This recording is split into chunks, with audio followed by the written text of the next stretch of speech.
পঞ্চগড়ে জেলা প্রশাসনের উদ্যোগে যথাযোগ্য মর্যাদায় শহীদ বুদ্ধিজীবী দিবস পালিত হয়েছে।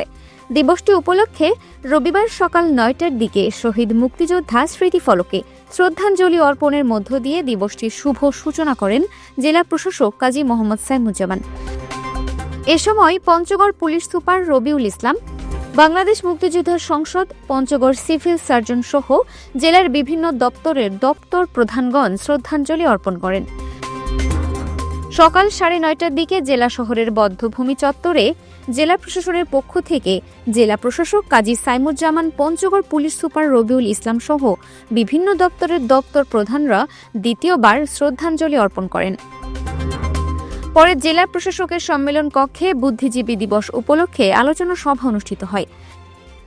সভায় জেলা প্রশাসক কাজী সাইমুজ্জামানের সভাপতিত্বে উপস্থিত ছিলেন অতিরিক্ত জেলা প্রশাসক সুমন চন্দ্র দাস, পুলিশ সুপার রবিউল ইসলাম, সদর উপজেলা নির্বাহী কর্মকর্তা ফাহমিদা সুলতানা সহ বীর মুক্তিযোদ্ধা শাইখুল ইসলাম সহ সমন্বয়কগণ, বিভিন্ন শ্রেণী পেশার প্রতিনিধিরা। এছাড়াও সুবিধামতো সময়ে জেলার মসজিদ, মন্দির, গির্জায় বিশেষ মোনাজাত হওয়ার কথা রয়েছে। Multimedia desk, Dinajpur TV.